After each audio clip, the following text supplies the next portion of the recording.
بسم اللہ الرحمن الرحیم، اللہم صلی علی سیدنا مولانا محمد وبارک وسلم وصلی علیہ۔ بعض دفعہ ایسے ہوتا ہے کہ ہمارے کچھ احباب، کچھ دوست ایسے ہوتے ہیں جن کی آوازیں اچھی نہیں ہوتی ہے اور وہ مایوس ہو جاتے ہیں اور سوچتے ہیں کہ ہم اگر تلاوت کریں گے تو مجمع ہم پر ہنسے گا، اس کی وجہ یہ ہے کہ میری آواز ٹھیک نہیں ہے۔ تو ان کے لیے میں کچھ چیزیں ایسی بتاؤں گا، اگر آپ ان چیزوں سے اپنے آپ کو روکیں گے اور جو کرنے کی ہے جو میں بتاؤں گا آپ اگر وہ کریں گے تو بہت جلد آپ کی آواز میں نکھار آئے گا، آپ کی آواز خوبصورت ہو جائے گی۔ آپ یہ مت سمجھیے کہ میری آواز ٹھیک نہیں ہو سکتی ہے، بہت سارے دوستوں کو میں نے دیکھا ہے جن کی آوازیں ٹھیک نہیں ہیں لیکن انہوں نے اس پر کام کیا ہے، ان کی آوازیں بہتر ہو گئی ہے۔ سب سے پہلے نمبر پر جو چیز میں بتاؤں گا اس سے آپ نے اپنے آپ کو روکنا ہے۔ پہلے نمبر پر آپ نے یہ ہے کہ تری والی چیزوں سے اپنے آپ کو روکنا ہے، گھی والی چیزوں سے۔ دوسرے نمبر پر چاول سے آپ نے اپنے آپ کو روکنا ہے۔ تیسرے نمبر پر سموسہ، رول، ان تمام چیزوں سے آپ نے اپنے آپ کو روکنا ہے۔ ٹھیک ہو گیا۔ دوسرے نمبر پر یہ ہے کہ جب بھی آپ کھانا کھائیں تو کھانے کے بعد آپ نے پانی نہیں پینا ہے۔ ٹھیک ہے، یہ تو وہ چیزیں ہوں گی جو آپ نے نہیں کرنی ہے، اپنے آپ کو روکنا ہے۔ دوسرے نمبر پر یہ ہے کہ آپ جب بھی کھانا کھائیں،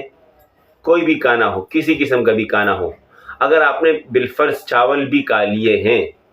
کسی جگہ آپ دعوت پہ چلے گئے، کسی نے آپ کو مدعو کیا ہے، اب لازمی ہے آپ نے وہاں جانا ہے، تو پیٹ بھر کے کھانا نہیں کھانا ہے اور آخر میں ہر کھانے کے بعد آپ نے کوئی نہ کوئی چائے استعمال کرنی ہے، چاہے دودھ پتی چائے آپ یوز کریں، چاہے سلیمانی چائے بغیر دودھ والی صرف پتی ڈال کر استعمال کریں، چاہے آپ قہوہ پیے۔ اہم چیز جو میں بتا رہا ہوں وہ یہ ہے کہ آپ نے کسی شیخ کو سننا ہے، بار بار اس کو سننا ہے۔ مشاق کے لیے جو قاری مشاق بننا چاہتا ہے، جو طالب علم مشاق قاری بننا چاہتا ہے، مصری انداز میں تلاوت کرنا چاہتا ہے، بہتر اس کے لیے یہی ہے کہ شیخ عبدالباسط عبدالصمد رحمہ اللہ کو سنیں، بار بار سنیں، بار بار سنیں۔ اور اگر بچہ ہے، ابتدائی بچہ ہے،